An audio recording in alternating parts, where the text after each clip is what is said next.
Hola, les doy la bienvenida a nuestra última conferencia de este segundo ciclo de Una mirada desde la psicología. El tema del día de hoy es regulación emocional infantil y del adolescente. Y para hablarnos de este tema nos acompaña la doctora María Santos Becerril Pérez, quien es doctora en psicología por el programa de excelencia del Consejo Nacional de Ciencia y Tecnología CONACYT en la Universidad Nacional Autónoma de México. Actualmente es docente de tiempo completo en la licenciatura de Psicología en la Facultad de Psicología de la UNAM. Participó como coordinadora del Instituto de Juego y Psicoterapia AC, donde impartió diversos diplomados, talleres, cursos y realizó investigación sobre psicoterapia de juego, entrevista y evaluación psicológica infantil. Actualmente es coordinadora académica e instructora experta en la División de Educación Continua de la Facultad de Psicología de la UNAM. Colaboró en distintas investigaciones nacionales e internacionales como coordinadora de la línea base y caracterización del desarrollo infantil de niñas y niños que trabajan en el sector agrícola para la Organización Internacional del Trabajo, OIT. Coordinadora de la región Centro de México para la estandarización de las escalas Wechsler de inteligencia para niños 4, WISC 4, y para nivel preescolar y primario WIPSI, editadas por el Manual Moderno. Colaboradora en investigación aplicada en la prevención de adicciones dirigida a niñas y niños en etapa escolar para el CONACYT. Actualmente dirige una investigación aplicada sobre el bienestar socioemocional de niñas y niños en condición de movilidad humana, cuyo destino es llegar a Estados Unidos. Ha sido expositora en congresos nacionales e internacionales. Sus líneas de trabajo e investigación se relacionan con el desarrollo infantil, la psicoterapia de juego, la evaluación psicológica, la atención a problemas de corte socioemocional y la promoción de bienestar integral en niñas, niños, adolescentes y sus familias, en especial en grupos poblacionales considerados como de alta vulnerabilidad. Si tienen alguna pregunta para la doctora María, escriban en el chat de YouTube. Al final vamos a dar unos minutos para dar respuesta a sus inquietudes. Doctora María, le agradecemos mucho que nos acompañe este día. Por favor, adelante con su ponencia. Muchas gracias a ustedes por la invitación y sean bienvenidos todas y todas a esta ponencia. Me voy a permitir compartir la pantalla para que podamos ir dialogando. Como bien lo mencionaron, el tema de hoy es regulación emocional en la infancia y en la adolescencia. Denme un segundo.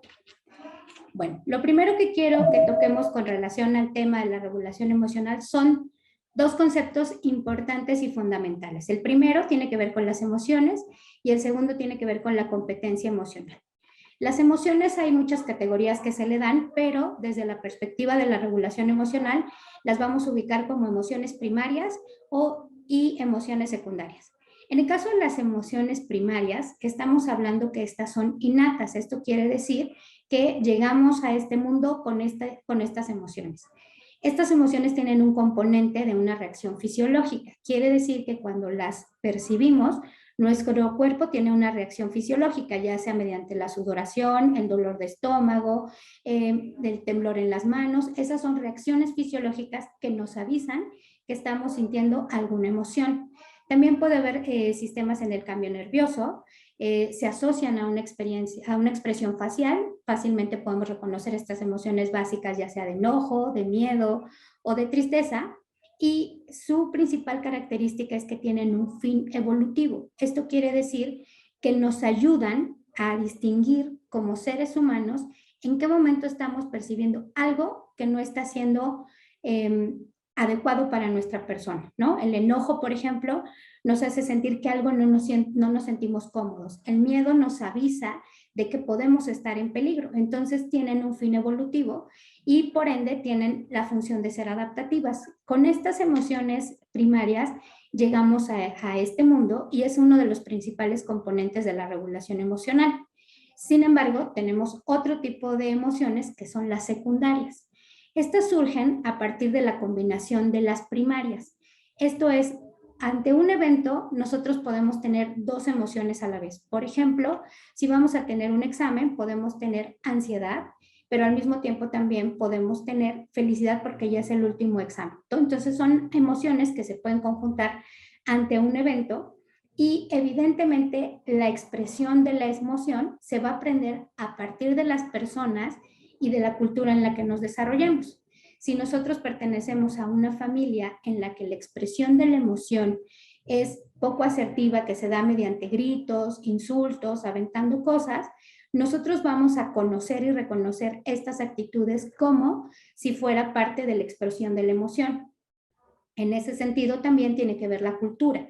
Algunos casos, algunos usos y costumbres nos dicen que, por ejemplo, para los hombres, ¿no? No les es permitido llorar, ¿no? Entonces, en este tipo de situaciones vemos que hay una inhibición de la emoción porque en términos culturales no es bien visto.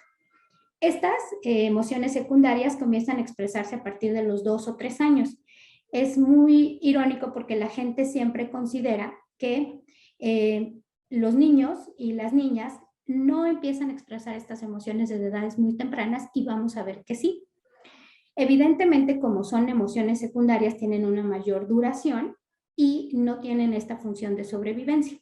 Entonces, aquí dentro de las emociones secundarias pueden entrar la culpa, pueden entrar la desesperanza y en ese sentido la vergüenza también entra dentro de las emociones secundarias y que son la suma de estas dos primarias y eso nos va a permitir tener muy claro la diferencia entre las primarias que tienen esta reacción fisiológica y las secundarias que tienen que ver más con el aprendizaje que vamos adquiriendo del lugar en donde nos desarrollamos y en el contexto en el que crecemos. Entonces, esto es con relación a las emociones. El otro concepto que es importante y vinculado a la regulación emocional es la competencia emocional, que es el conjunto de capacidades y habilidades que un individuo necesita para desenvolverse.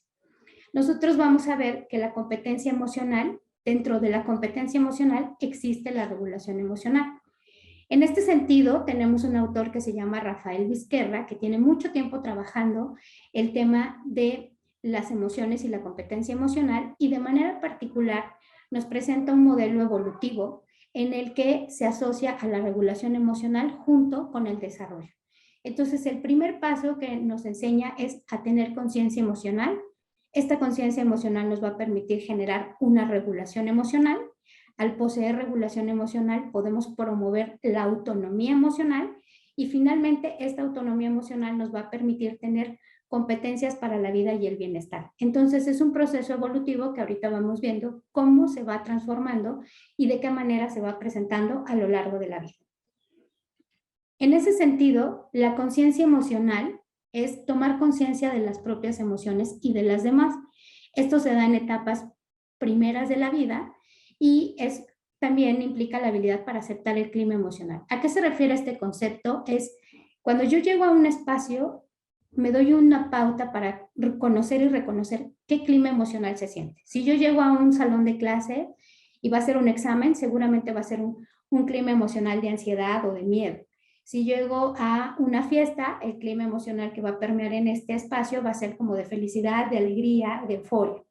Entonces, en ese sentido, el tener conciencia de nuestras propias emociones y de las demás nos va a llevar a poder aceptar el clima emocional. Si vamos a un velorio, evidentemente el clima emocional que se percibe tiene que asociarse con la tristeza. Entonces, el poder reconocer nuestras propias emociones nos va a dar cabida para tener habilidad para aceptar el clima emocional de los diferentes espacios en el que nos podemos desarrollar. Esto implica toma de conciencia de las propias emociones, la capacidad de nombrar las emociones y la comprensión de las emociones de los demás. Algo que parece que se nos dificulta mucho es nombrar las emociones, sobre todo aquellas que les llaman de valencia negativa. Les llaman de valencia negativa no porque sean negativas, sino más bien porque nosotros nos permite salir de nuestro estado de bienestar para movernos. Entonces, las emociones con valencia negativa son el enojo, la tristeza y el miedo. Pero como ya lo mencioné, estas emociones nos permiten saber que algo no está funcionando y nos permiten reaccionar y sobrevivir. Entonces, esta valencia va en ese sentido de tener la estabilidad, pero no va en el sentido de que sean emociones malas, ¿no? Como generalmente se les cataloga. Entonces, la primera parte que tenemos que trabajar es la conciencia emocional. Y esto nos lleva a explicar el concepto que nos trajo hoy a la conferencia que tiene que ver con la regulación emocional. Una vez que yo logro identificar esta emoción, es importante que aprenda a gestionar las emociones de forma apropiada. ¿Qué significa esto? Tiene que haber una congruencia entre la emoción, la cognición y el comportamiento. A esa suma le vamos a llamar regulación emocional. Cuando alguna de ellas no está de acuerdo, y es una lógica muy sencilla entre lo que pienso, lo que siento, lo que digo y lo que hago, nos habla de que no estamos regulados. Podemos estar enojados, puedo expresar que estoy enojado, mi corporalidad puede decir que estoy enojada, y además mi comportamiento a lo mejor de alejamiento y decir, en este momento no quiero hablar, necesito un poco de espacio, no quiere decir que no voy a expresar mi emoción del enojo. Sin embargo, es común que ante este tipo de cuestiones culturales y sociales inhibamos esta emoción. Entonces es muy común, por ejemplo, en alguna situación donde están dos personas charlando, decir, ¿estás enojada? No estoy enojada, ¿no? Corporalmente mi cuerpo dice sí, aunque mi voz dice no y mi emotividad dice otra cosa. A esa disfunción le vamos a llamar disregulación emocional. Pero cuando soy congruente y me preguntan, ¿estás enojada? Sí, en este momento estoy enojada. Necesito un espacio para pensar y tomar decisión y después dialogar. A eso es a lo que le vamos a llamar regulación emocional, porque es congruente entre lo que pienso, lo que siento y lo que digo. Para poder lograr esto, voy a necesitar estrategias de afrontamiento. Cuando yo puedo hablar y dialogar, y sobre todo cuando son emociones de valencia positiva como la alegría o como el amor, ¿no? Yo tengo como estrategia el acercamiento, o sea, me puedo acercar y decirle a alguien, te quiero mucho, feliz cumpleaños, pásatela muy bien, pero cuando son sobre todo situaciones de valencia negativa, la principal estrategia que necesitamos utilizar es la de la huida o alejarme un poco para poder retomar, pensar, oxigenar y tomar la mejor decisión de cómo voy a afrontar esta situación si percibo en mí una emoción como el enojo, como la tristeza o como el miedo. Entonces, en ese sentido, las estrategias que podemos utilizar se asocian a la huida o el acercamiento. Y evidentemente, al poder ser congruente, pues esto nos va a permitir generarnos emociones positivas. Es decir, si yo soy congruente entre lo que pienso, lo que siento, lo que digo y lo que hago, evidentemente voy a sentirme bien conmigo mismo porque soy congruente con lo que estoy viviendo, porque me doy un espacio, porque lo logro negociar, porque lo logro establecer los acuerdos y entonces me voy a generar una emoción positiva que lleve a una autoestima y a un autoconcepto diferente respecto a mí porque sé expresar lo que siento. Entonces, en ese sentido es como va la parte de la regulación emocional. Una vez que yo consolide esta regulación emocional, me va a permitir pasar a la autogestión personal. Esto es, como ya lo hablé, si yo definitivamente aprendo a expresar mis emociones de manera asertiva, voy a tener una mejor autoestima, voy a tener autoconfianza en diferentes espacios para poder dialogar y charlar sobre lo que pienso y lo que siento. Y evidentemente voy a tener mayor autoeficacia, voy a hacerme responsable de mis emociones y en dado caso de ser necesario buscar ayuda o buscar recursos en la solución de la situación que yo esté viviendo. Entonces es muy importante que este proceso de regulación emocional es la transición entre el reconocimiento de la emoción y que me va a llevar a una parte de reconocimiento personal. Evidentemente, este reconocimiento personal de nada nos sirve si no lo generamos como a mediano y a largo plazo. Entonces, el poder tener una autoestima y tener asertividad me van a dar competencias para la vida y el bienestar, que esto implica la capacidad de adaptar comportamientos apropiados y responsables ante desafíos diarios de la vida a nivel personal, profesional, familiar, social y de tiempo libre. Es por ello que es sumamente importante que nosotros trabajemos la regulación emocional desde edades muy tempranas, de tal manera que si mientras más se trabaje desde la regulación emocional, vamos a tener niños de menores edad que pueden consolidar la autoestima, el autoconcepto, la habilidad de comunicarse y evidentemente en la adolescencia ya estarían preparados para poder generar competencias para la vida y bienestar. Entonces, evidentemente es un proceso en el que requiere el acompañamiento del otro. Dentro de las competencias para la vida y el bienestar es fijar objetivos adaptativos, tomar decisiones, buscar ayuda, buscar recursos, tener un concepto de ciudadanía, es decir, yo no solo centro el bienestar en mí, sino en un concepto donde los otros también están implicados, donde los otros espacios también están implicados, donde los otros seres están implicados, ¿no? Que pueden ser animales o puede ser la naturaleza. Y evidentemente esto me va a hacer vivir en un sentido de bienestar emocional y me va a permitir fluir hacia la vida adulta. Entonces, esa es la importancia de por qué tenemos que trabajar la regulación emocional, porque es la consolidación de la regulación emocional, las competencias para la vida y el bienestar. En ese sentido, como bien le señalaba, va muy vinculada con el desarrollo. Desde la etapa preescolar, los niños tienen que consolidar la regulación emocional. Anteriormente se creía que los niños solamente desde la etapa escolar, por el desarrollo cognitivo, eran capaces de consolidar la regulación emocional. Hoy se sabe que con las estrategias adecuadas y acorde a la edad de los niños, pueden consolidar estrategias de regulación emocional asertivas. Evidentemente, esto va creciendo conforme el ser humano va evolucionando. En la etapa escolar se espera que se consolide la autonomía emocional. En la adolescencia, que se consolide la competencia social, pero que ya se empiecen a generar las competencias para la vida. Y en los adultos o cuidadores, tienen que estar consolidadas las competencias para la vida. Entonces, no se van como quitando, sino que más bien, como si se fijan en esta gráfica, se van sumando. Entonces pasamos de la conciencia emocional a la regulación, a la autonomía, a la competencia y a las competencias para la vida. Irónicamente, dentro del trabajo clínico que hemos realizado, nosotros hemos analizado detección de necesidades en diferentes grupos etarios.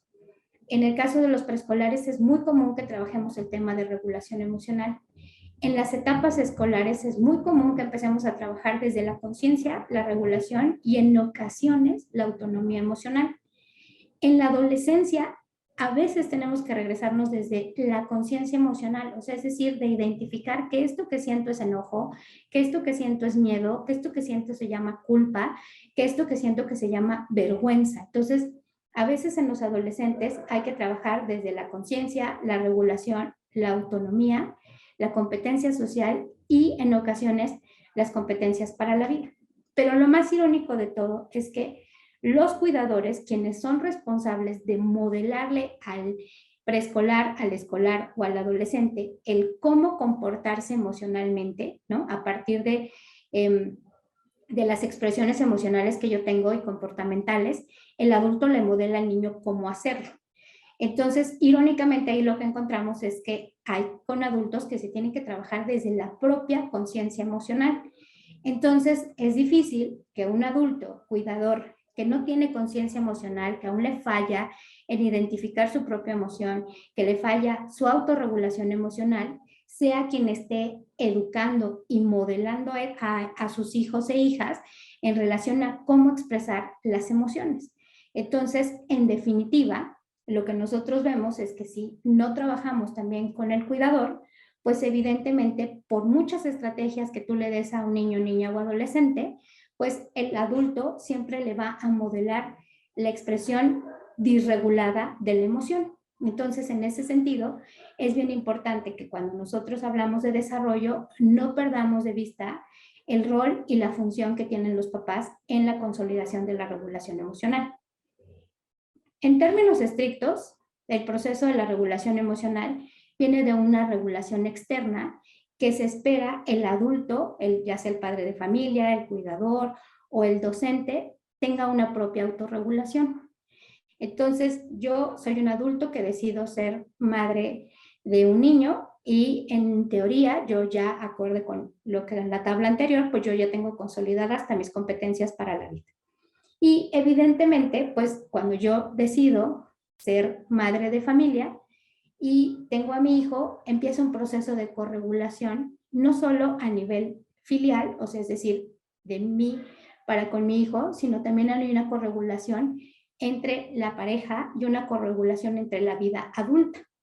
Entonces, si yo logro ser congruente entre lo que pienso, lo que siento, lo que digo y lo que hago, da igual el escenario en el que yo me desenvuelva, ya sea como mamá, ya sea como pareja o en mi vida profesional, evidentemente lo que yo le voy a modelar son estrategias asertivas. Si yo modelo estrategias asertivas, yo voy a brincar a lo que nosotros vemos aquí como la autorregulación infantil y del adolescente. En este proceso, el niño, la niña e incluso el adolescente va aprendiendo a cómo regularse a partir del modelo que yo estoy ejerciendo. Sin embargo, si en mi proceso de enseñarle cómo regularse, mi corregulación paterna de pareja o de adulto es disregulada, evidentemente lo que yo le estoy modelando es a expresar sus emociones de manera disregulada e inclusive se asocian a psicopatologías. Cuando nosotros tenemos hijos e hijas con alguna patología de manera específica, el 70% de ellas se asocian a una disregulación emocional.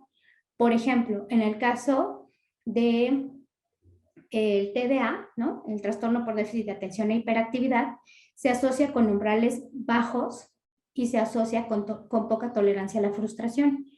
Entonces, si yo soy una mamá que veo que mi hijo con TDA tiene una tolerancia a la frustración chiquitita y yo al mismo tiempo le digo, te dije que te ibas a caer, no, otra vez lo hiciste mal, otra vez castigado, pues en lugar de que yo le ayude a que él pueda tener una autorregulación eficiente a pesar y con todo y el TDA, yo lo que hago es que promuevo más disregulación emocional. Entonces, si yo grito, obviamente lo voy a alterar. Y esto pasa con muchas de las patologías. En el espectro autista también lo podemos ver. Cuando los niños del espectro autista y tienen una crisis y no tienen un adulto que lo contenga y le dé esa regulación que él necesite, a lo mejor dándole el espacio o a lo mejor abrazando, lo que va a depender de cada uno de los niños y de la gama de comportamientos que necesiten para lograr su regulación. Si yo como adulto estoy nerviosa, estoy ansiosa o tengo miedo, pues lo más seguro es que al corregularme yo con él, esto genere conductas disruptivas y mucho menos le va a costar mucho trabajo poder regularse a partir de esta crisis que pudiera tener. Ahora, ahí estamos hablando de casos de psicopatología, pero esto sucede en el aula, sucede en casa. Si yo como docente vengo en el trayecto rumbo a la escuela y a lo mejor, no sé, tuve un incidente donde un coche se me cerró y vengo ya ansiosa y vengo nerviosa y llego a mi salón de clase y, a ver, niños, ya sentados, callados, ¿no? Y yo llego con poca regulación emocional, lo que voy a generar al corregularme con el espacio en el que me estoy desenvolviendo es que los niños van a estar ansiosos, van a gritar más y se van a comportar de manera que es lo que menos yo espero, porque evidentemente yo vengo ansiosa y yo vengo nerviosa y evidentemente lo que menos necesito es 15, 20 o 30 niños y niñas que estén al igual de alterados que yo. Entonces, en ese sentido, cuando logramos regularnos y logramos identificar el decir, a ver chicos, vengo de la calle, en este momento tuve una situación de tráfico, denme 2 minutos, voy a tomar un poco de agua, voy a relajarme y ahorita iniciamos la clase. Y todos vamos a iniciar con un ejercicio de respiración o un ejercicio de meditación. Eso les ayuda y me ayuda sobre todo a mí a poder corregularme y entonces poder empezar mi jornada educativa de manera diferente. Esto mismo pasa en casa. Si yo llego de casa por una situación estresante en mi trabajo, es muy irónico porque los adultos piensan que los niños no entienden el mundo adulto. Sí lo entienden si les sabemos explicar cómo, inclusive en los adolescentes. Si yo le explico, oye, tuve un mal día, mi jefe hoy me dejó una carga excesiva de trabajo, necesito unos 5 minutos para cambiarme, tomarme un café y ahorita enseguida jugamos, ¿no?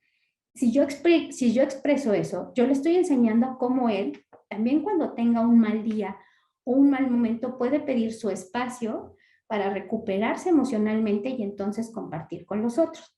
Entonces, ¿qué ahí la importancia del adulto en el cómo le modela para que entonces logre o autorregularse o desregularse? Ahora veamos cómo puede ser la regulación emocional en las diferentes etapas de desarrollo. Cuando hablamos de primera infancia, estamos hablando del nacimiento a los 18 meses. Durante los primeros meses, la regulación está influenciada por el estado de alerta del bebé, es decir, Él solo quiere alimentarse, que lo cambien, que le den un lugar estable donde pueda descansar y evidentemente su forma es reactiva, ¿no? Y si yo veo un papá como el de la imagen, ¿no? Que está ansioso porque ve que estoy llorando, porque tengo hambre, pero no sabe si cambiarme el pañal o arrullarme o no sabe qué hacer conmigo, pues evidentemente yo me corregulo a esta emoción que él me está brindando, que es su ansiedad de decir, ¿y qué hago con este pedacito de carne que llora y que no se calla? Y que a lo mejor lo que yo necesito es que me abrace y me dé ese confort, pero como el adulto no me lo puede dar, en esta etapa es importante que nosotros nos demos cuenta que los papás son quienes aumentan o disminuyen la estimulación ambiental para conseguir una óptima regulación emocional. Cuando observamos a estas mamás o estos papás que son muy tranquilos, que lo acompañan en su llanto, que inclusive le verbalizan, sí, claro, estás cansado, lo que tienes es sueño, creo que necesitas descansar, a ver, vamos a revisarte tu pañal, y que le van acompañando auditivamente en lo que el niño está expresando, aunque no sea de manera, a lo mejor me equivoqué, ¿no? Por decir algo, yo creo, pues cambié hace ratito, pero vamos a revisar, mira, sí, está sucio otra vez, por eso estás incómodo. El hablarles a los niños desde etapas muy tempranas les van a permitir saber que ellos tienen, por un lado, la parte de poder comunicarse mediante el balbuceo y el lenguaje que generan con sus de los 0 a los 18 meses, pero también van entendiendo que es importante expresar lo que nosotros vamos sintiendo. Muchas veces osamos por no hablarles pensando que no entienden, ¿no? Y sí entienden en términos de la expresión facial, de lo que emotivamente percibo de ti, no entienden evidentemente un lenguaje donde te voy a poder compartir y decirte exactamente qué pasa, pero sí es importante que nosotros empecemos a vincularlo, el lenguaje de la emoción, desde etapas muy tempranas. Cuando cumplen el año, una de las habilidades que se adquiere es la fortaleza motora, es decir, empiezan a gatear, empiezan a querer empezar a caminar e inclusive empiezan a relatar, a decir algunos monosílabos como mamá o papá, ¿no? Entonces mamá, mamá, mamá, papá, papá, papá, ¿no? O sea, no es textual que a lo mejor digan mamá, papá, pero sí, sobre todo el desplazamiento motor le va a permitir acercarse o alejarse de aquellos estímulos que considere que pueden ser aversivos para mí, entonces el gateo me va a alejar de ahí, o la curiosidad, la cercanía, a lo mejor llega un familiar que yo estoy gateando y volteo y me avienta los brazos y me dice ven, y yo me siento cálida y siento que me va a dar esa protección y esa seguridad, entonces el bebé se desplaza en el gateo hacia el adulto que siente que es cálido, pero también puede hacer lo otro, gatear y alejarse. Y entonces este momento es el que da pauta para el inicio de la autorregulación, es decir, tenemos que confiar un poco en su instinto y en el que si a veces decide alejarse de un adulto, nosotros muchas ocasiones rompemos ese ciclo. Es que es tu abuelita y entonces el niño está llore y llore y llore porque se siente ansioso, ¿no? Y no, es tu abuelita que te quiere mucho. Un bebé no entiende ese concepto, solo siento que no estoy cómodo y que me quiero alejar y que esta posibilidad de desplazarme que obtengo a través del gateo o que ya empiezo a caminar, ¿no? Nosotros como adultos no se los permitimos, ¿no? Porque es la abuelita, porque te quiere, pero si no la ha visto en un año o desde que nació, pues evidentemente este vínculo y este afecto no va. Lo que tendríamos que trabajar ahí desde la edad adulta es decirle, mira, ¿no? Vamos a acercarnos poco a poco, yo lo cargo, mira, te va a dar la mano y darle la aproximación y la seguridad para que él en lugar de huir tenga la curiosidad y se acerque. Pero no lo podemos forzar así de pronto porque entonces lo que generamos es mayor estrés y menos regulación emocional. A partir de los 12 meses, evidentemente, pues ya se espera que ya se desplace, ¿no? Que sobre todo cuando están solos, ¿no? Son curiosos, van, se acercan, pero es irónico que ante situaciones sociales o la presencia del cuidador primario generen más estrategias de dependencia. Es decir, si están solos, y esto es muy común cuando los papás los mandan a la guardería e inclusive los monitorean por por el teléfono, y eso ven que son muy sociables, se acercan a otros niños, curiosean, se permiten socializar, pero cuando llega el cuidador primario, como es su fuente de seguridad y de estabilidad, corren detrás de él y se esconden detrás de sus piernas, como en un momento de, ya llegó mi salvador, yo ya estoy seguro, ya estoy en un puerto tranquilo y él va a resolver todo lo que a mí me compete. Entonces, evidentemente empezamos a ver cómo pueden tener comportamientos ante los otros y ante los padres. Después vamos a hablar de la etapa preescolar, que comprende entre los 3 a los 6 años. Aquí ellos ya son capaces de hablar, el juego imaginario tiene una fuente fundamental en su desarrollo y evidentemente las estrategias regulatorias, ¿no?, le permiten saber cuando se siente angustiado, cuando está amenazado, pero ahora el lenguaje le puede decir, tengo miedo, tengo angustia, no quiero estar aquí, me quiero alejar. Entonces ya es capaz de exponer sus emociones de manera verbal y esperar que el otro le brinde la gratificación que él requiere. O sea, es decir, es que tengo miedo. Ok, ¿de qué tienes miedo? En la noche del coco que vaya a salir que está debajo de mi cama, ¿no? Entonces, el adulto, en lugar de acompañarlo, por lo regular lo inhibe. Ay, no, eso no existe, ¿no? Y entonces, evidentemente, genera mayor ansiedad y mayor angustia porque acuérdense que en la etapa preescolar la imaginación permea. Entonces, lo que nosotros tenemos que hacer como adultos es, ¿y dónde crees que vive? Ah, debajo de la cama. Vamos a buscar debajo de la cama y le ponemos una lamparita y vemos, ¿no? Y entonces, evidentemente, eso nos va a permitir a que él se sienta tranquilo. Pero ¿qué pasa si nosotros le ayudamos o no le ayudamos en este proceso? Los niños también aprenden a que son capaces de esconder sus emociones, ¿no? Cambiando su expresión facial o comportamental, ¿no? Y esta inhibición emocional se utiliza como una forma evitativa ante ciertas consecuencias sociales, como el regaño por parte del adulto o el cuidador primario. Como tú ya me negaste que el coco existe y que esas tonterías no se dicen, ¿no? Entonces, evidentemente, yo como niño digo, ya no te voy a decir nada y voy a inhibir mi emoción. Y esa inhibición, evidentemente, me va a llevar a no saber regular. ¿Qué pasa en la etapa escolar? La etapa escolar comprende entre los 6 y los 12 años, es donde hay una mayor relación con los pares, donde es importante las reglas, donde de manera asertiva se tratan de respetar las reglas. Entonces, ahora aprenden que las emociones se pueden expresar de manera segura y acorde a situaciones sociales específicas y que a veces confundimos la asertividad con la agresión.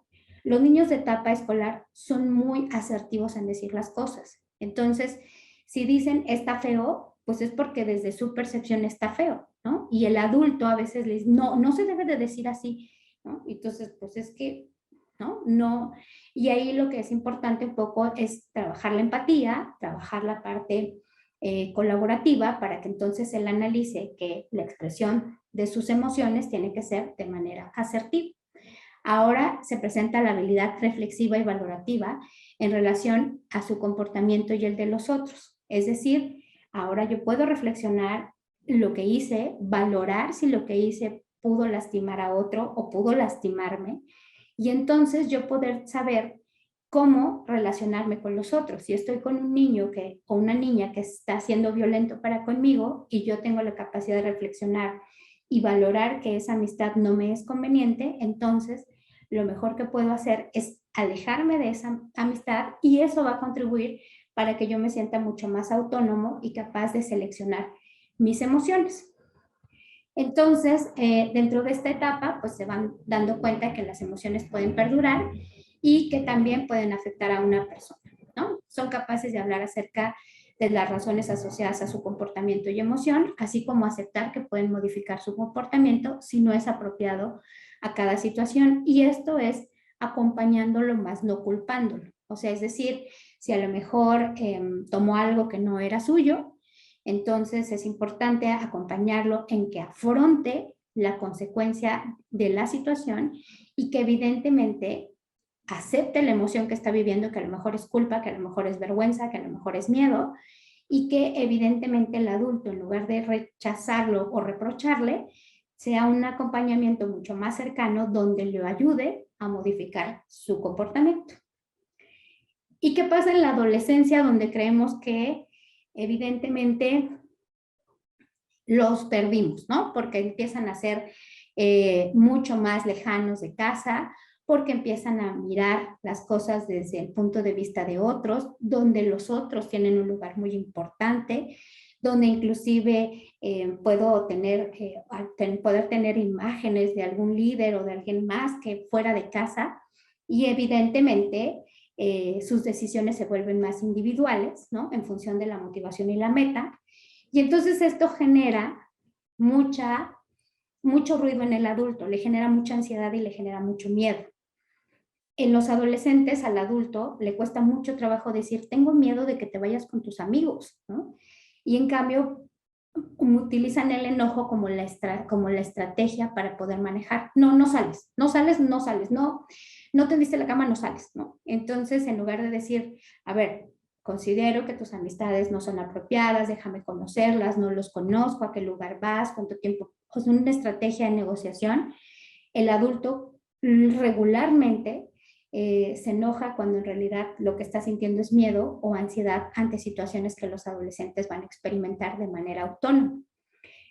Es una parte muy interesante saber que ante situaciones sociales, y sobre todo entre pares, los adolescentes se comportan muy asertivos, o sea, son los más asertivos en sí, claro, a mí no me molesta, por supuesto que podemos compartir, o sea, este comportamiento social que uno puede ver en el entorno en donde se desarrolla, ya sea en la escuela, en algún centro recreativo o esto, no lo vemos en casa, ¿no? Y es, sí, con tus amigos bien que le ayudas y le cargas la mochila a la niñita, pero a tu mamá no le ayudas, porque en casa se permiten desregularse, porque en casa se permiten romper las reglas, porque en casa se permiten este poder desregularse para poder fortalecerse en la vida adulta. Entonces, evidentemente a los adultos les hace como mucho ruido porque cuidan mucho su imagen dentro del entorno social, pero vuelven a ser ellos mismos dentro del entorno familiar. Entonces, ¿cuál va a ser la regulación emocional en el rol de los papás? ¿Cómo vamos a poder ayudarlos? Bueno, pues evidentemente, como ya lo vimos a lo largo de la ponencia, participan de manera activa en la regulación de sus hijos. O sea, pareciera que en muchas ocasiones cuando los papás tienen la preocupación por alguna situación en particular y asisten a un proceso terapéutico donde llevan al niño, niña o adolescente porque le cuesta trabajo el enfrentar sus emociones, porque no sabe cómo manejar y gestionar sus emociones, pues esto no va a modificarse sin yo no hacer un trabajo colaborativo con padres de familia o con cuidadores primarios o con la propia escuela, con los maestros, con las personas que son cercanas a ellos, ¿no? Entonces, evidentemente es una participación activa. Ellos son parte esencial y fundamental de cómo el niño pueda lograr regularse. He tenido experiencias de papás que han estado divorciados y que uno demerita al otro, ¿no? Delante del niño, niña o adolescente, y evidentemente lo único que va a generar es que a él le cuesta trabajo gestionar sus emociones, porque no te voy a poder expresar lo que siento, porque si te cuento lo que me pasa con mamá, vas a criticar a mamá. Y si te cuento lo que me pasa con papá, vas a criticar a papá. Entonces, eso no ayuda a la corregulación. También en el ámbito educativo es muy común que hay maestros que todavía les falla la cuestión de las emociones dentro del aula, y he tenido pacientes que, por ejemplo, ayer me comentaba una paciente adolescente que su maestro le decía, siempre lo haces todo mal, ¿no? Y ella trataba de esforzarse por sacar mejores calificaciones para poder hacer la entrega de sus últimos trabajos finales para poder subir su promedio, ¿no? Y el maestro de antemano ya no, es que tú siempre trabajas mal, ¿no? Y entonces el hecho de anteponer esa frase, pues evidentemente en lugar de trabajar sobre la asertividad y la autoestima y con emociones de valencia positiva, pues lo único que generan es desesperanza, tristeza y poca motivación para querer consolidar las actividades que le corresponden en el ámbito educativo, debido a frases que a veces los adultos no nos damos cuenta que tenemos y que fomentamos dentro de los espacios donde nos desarrollamos con niños, niñas y adolescentes. Evidentemente, su rol implica la enseñanza de las estrategias sustentadas en la verbalización, o sea, saber hablar de lo que estamos emocionalmente viviendo y percibiendo, teniendo una escucha empática para conmigo mismo y para con el otro. Si yo estoy percibiendo que estoy cansada y que estoy enojada, tengo que tener una escucha como mamá y tengo que tener una escucha empática para conmigo y darme un espacio para descansar. Esto me va a permitir tener un comportamiento regulado. Pero si yo no tengo una escucha empática para conmigo misma, tampoco lo voy a poder tener para mis hijos e hijas. Entonces, es importante que esta escucha empática no solo implica el verbalizar algo, sino también la escucha de mi cuerpo, la escucha de lo que yo estoy sintiendo. Y evidentemente, eso me va a permitir contenerme, ya sea a mí o contener a mi hijo o mi hija. Y evidentemente estas estrategias pues tienen que tener un comportamiento regulado que surge desde mí. Yo soy quien le va a modelar el cómo, yo soy quien va a modelar el qué, ¿no? Por ejemplo, el otro día íbamos en el súper y entonces unas personas que iban, bueno, nos encontramos un chocolate tirado así en la rampa de estos, de los carritos de súper. Nos encontramos un chocolate y las personas que venían adelante, bueno, les preguntamos si era de ellos. No es mío. Entonces, la reacción de una de las personas que iba enfrente de nosotros, quédenselo, es de ustedes, ¿no? Y nuestra reacción fue, no, porque a lo mejor es de un niño o una niña que se va a regresar preocupado por su chocolate y entonces, ¿qué voy a generar en él, no? Entonces dijimos, no, porque no es nuestro, ¿no? Entonces buscamos al vigilante, le dimos el chocolate y entonces evidentemente a alguien le pertenece, ¿no? Y pues por el tipo de chocolate que era, pues era evidente que era para un niño o una niña, ¿no? Entonces, en ese sentido, si yo tengo este comportamiento regulado, puedo modelarle a mis hijos en que las cosas se regresan, las cosas no me pertenecen, a alguien puede generarle una emoción de tristeza, aunque yo no lo conozca, aunque yo no tenga la fortuna de que me dé las gracias, ¿no? Pero yo ya hice un gesto empático, regulado y evidentemente asertivo para con el otro, independientemente de si lo conozco o no. Entonces, este tipo de situaciones, así como tener estrategias a veces de donar lo que ya no me sirva, de a lo mejor acompañarlos en situaciones donde la familia, y no es específicamente los niños, sino la familia, generan algunas técnicas o algunas cosas como esto de donar ropa, ¿no? Y que se sientan acompañados, pues evidentemente promueve el mayor comportamiento de regulación emocional.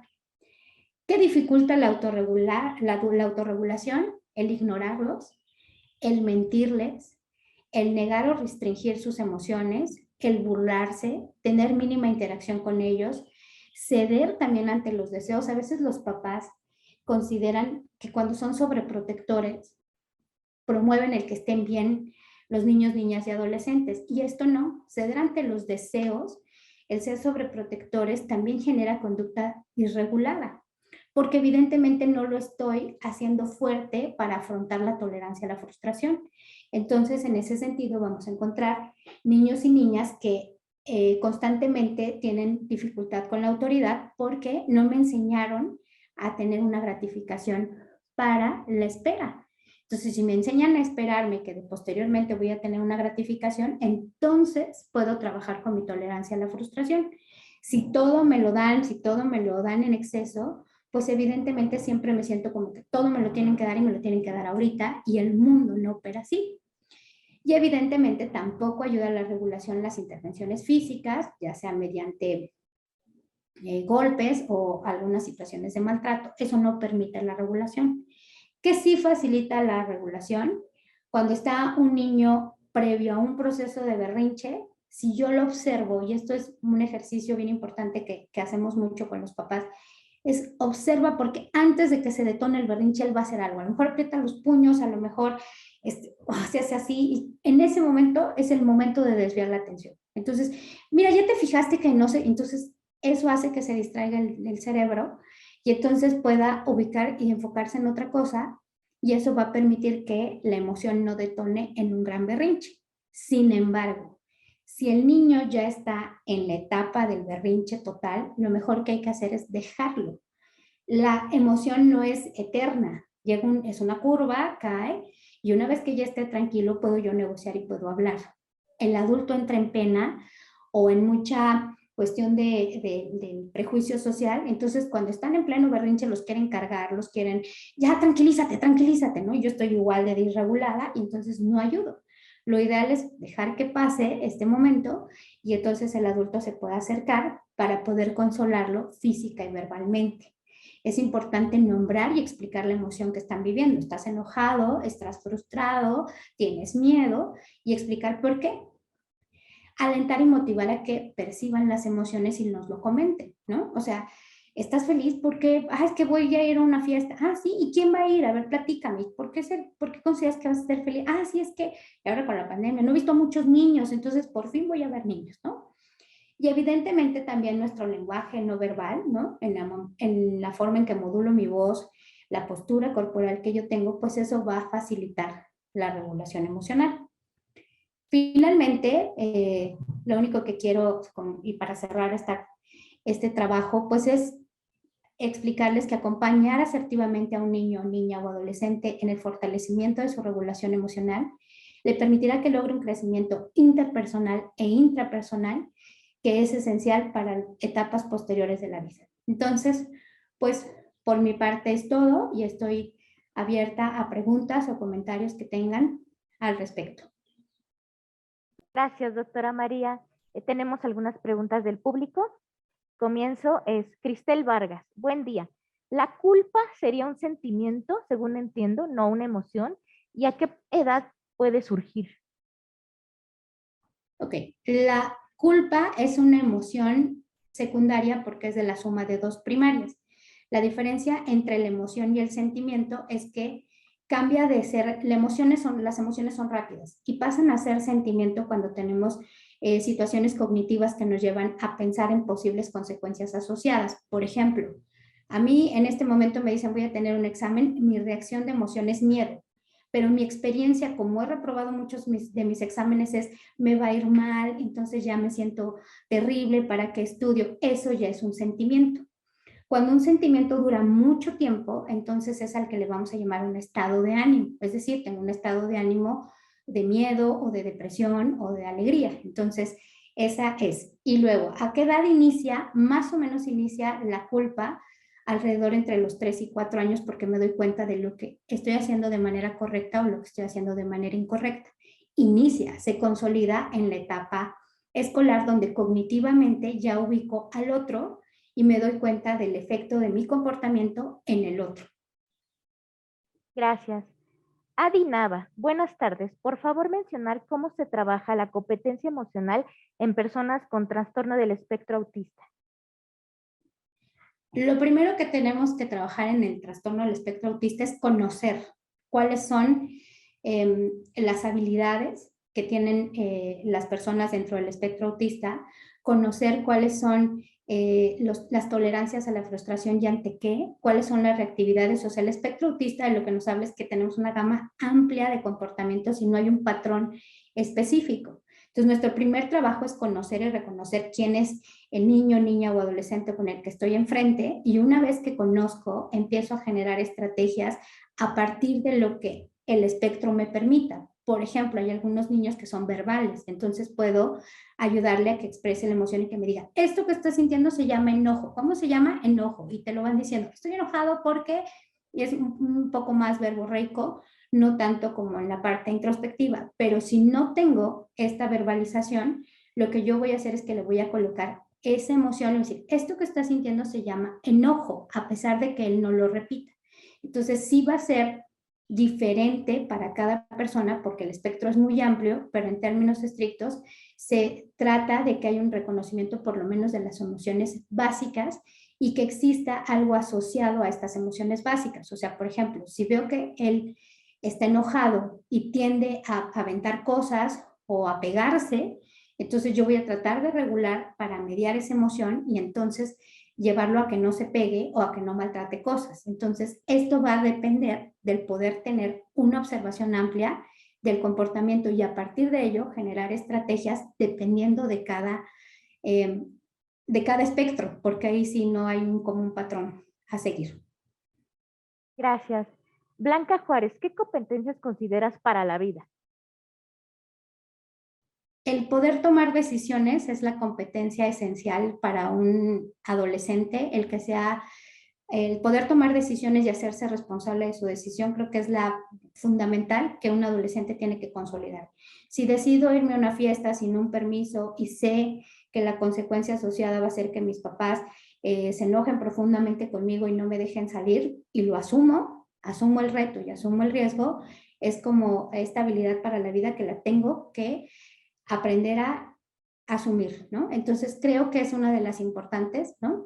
En las competencias para la vida que los adolescentes, y que evidentemente lo tienes que trabajar desde muy chiquititos, o sea, no quiere decir que te esperes a que sea adolescente para que tome sus decisiones y asuma sus propias decisiones, ¿no? Desde chiquitos, desde darle opciones para cómo se vista o que él decida cómo vestirse, el que decida permitirle participar en algunas de las decisiones de casa, por ejemplo, vamos a comer, qué comemos, qué se te antoja, ¿no? Y invitarlo a, eso va a permitir que evidentemente cuando llegue a una adolescencia tome decisiones mucho más asertivas, pero pues yo lo veo en la licenciatura, o sea, tengo alumnos de octavo semestre cuando les digo, ¿qué calificación te mereces? Se me quedan en shock porque no saben tomar una decisión respecto a las habilidades, los comportamientos, las competencias que adquirieron y que evidentemente son merecedores de una buena calificación y que les cuesta trabajo tomar la decisión ante una figura de autoridad, que en este caso soy yo porque soy su maestra, en el decirle me merezco un 10 porque hice esto,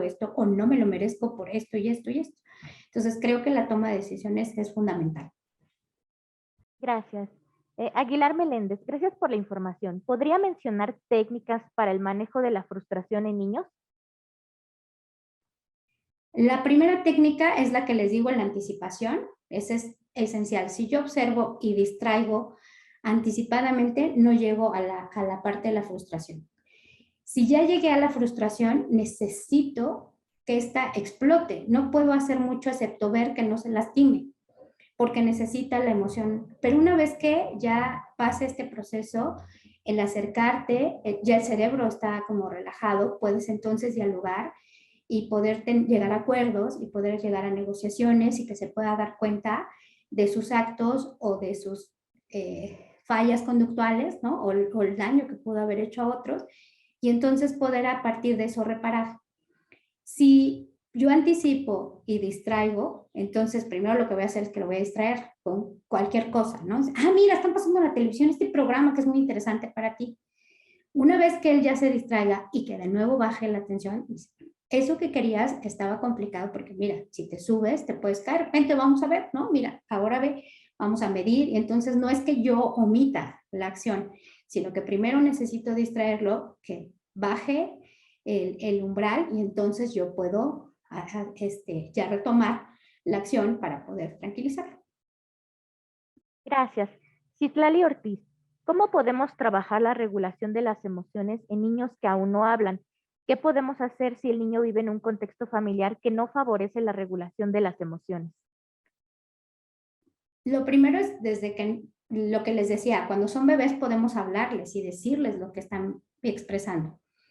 Y entonces, pues nosotros colocar la emoción y decirle, esto que estás sintiendo se llama enojo, esto que estás sintiendo se llama alegría, esto que estás sintiendo se llama amor.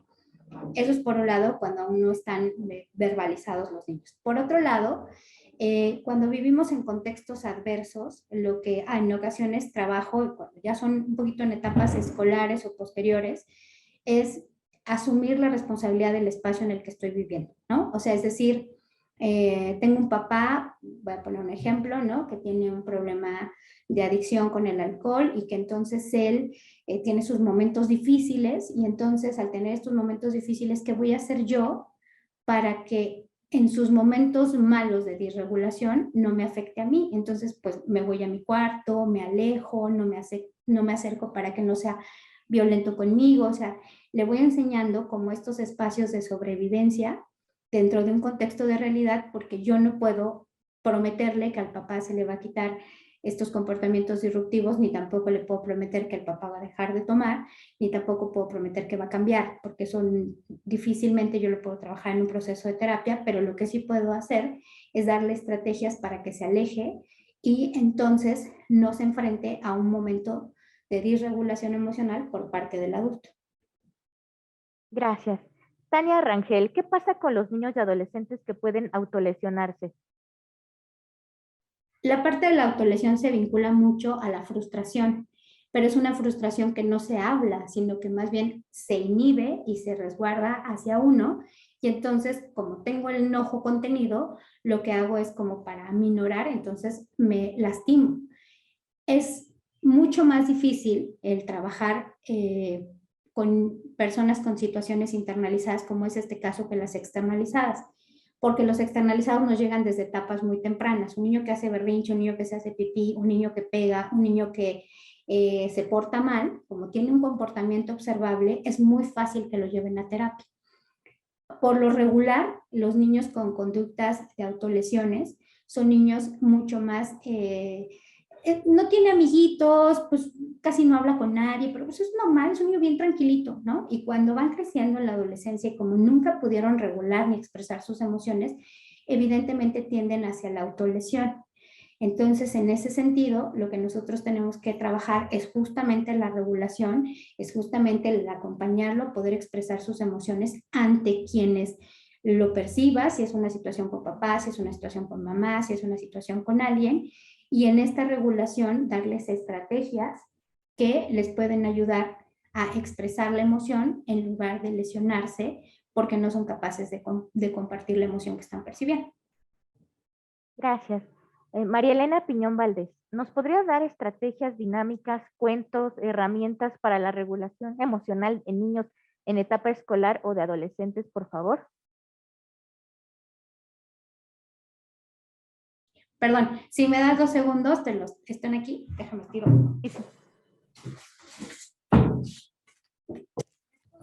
Estos dos son como lo máximo. Este es el monstruo de las emociones, que nos permite justamente entender y conocer cómo son las emociones. Esto va previo a la regulación emocional.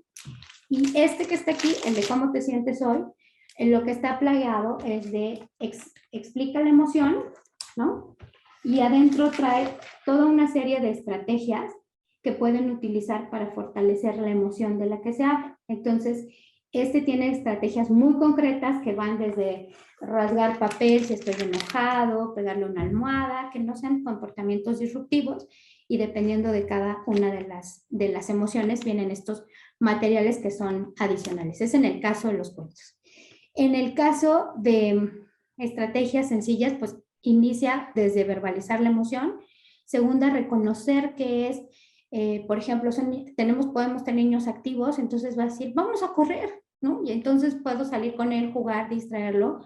Y a lo mejor tengo niños más hipoactivos donde puedo decir, vamos a dibujar qué te está pasando, porque es tu enojo. Entonces, dependiendo del perfil del niño, voy a brindarle una estrategia que se asocia a su personalidad, a su temperamento y a su carácter.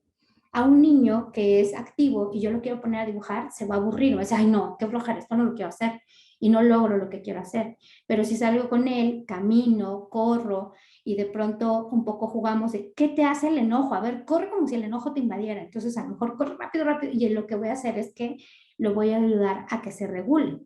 Y si tengo un niño que está con comportamiento más, mucho más pasivo y más de verbalización y más de la imaginación, y yo lo quiero sacar a correr, pues lo voy a sacar de su zona de confort, ¿no? En cambio, si lo pongo a dibujar, si a lo mejor charlamos y si utilizamos algunas estrategias de meditación, de respiración diafragmática, son más funcionales en ellos. No quiere decir que en el hiperactivo o en el activo no. Sin embargo, después de correr, entonces ya puedo hacer respiraciones diafragmáticas, ya puedo hacer entonces algún ejercicio de imaginería o algún ejercicio de respiración que le permita regular su emoción. Gracias. Sharon Ortega, ella es estudiante, está realizando su tesis y pregunta si puede, podría apoyarla con la información para su trabajo. Por supuesto que sí, si está aquí en la facultad, con todo gusto puede pasar a la coordinación y ahí le pueden decir dónde está mi cubículo y con todo gusto poder tener este acercamiento. Muchas gracias, doctora. Lamentablemente, pues hemos llegado al final de esta conferencia. Le agradecemos, doctora María, por su valiosa información que nos acaba de compartir. Y bueno, como lo mencioné al inicio, el día de hoy ha sido la última conferencia de este segundo ciclo de Una mirada desde la psicología, por lo cual quisiera tomar unos minutos para agradecer en nombre de la Coordinación de Psicología Clínica y de la Salud, de su coordinadora, la maestra Laura Amada Hernández Trejo, y a título personal, a todas y todos los especialistas que nos compartieron de su experiencia y conocimiento en los diferentes temas que nos presentaron cada semana.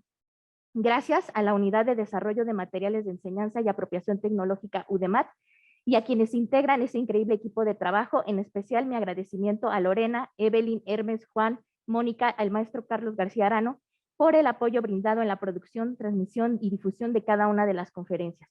Agradecerles a ustedes, el público. Esperamos que estas conferencias hayan sido de su agrado. Recuerde que ustedes son muy importantes para nosotros. Esperamos seguir contando con su preferencia en el siguiente ciclo de conferencias y que la comunidad de Una mirada desde la psicología siga creciendo. Los invitamos a seguirnos en nuestra página de Facebook de Coordinación de Psicología Clínica UNAM y a que se suscriban al canal de UDEMAT Psicología. Estaremos de vuelta el 16 de agosto, mismo horario, mismo canal, para nuestro tercer ciclo de conferencias. Cuídense mucho. Hasta pronto.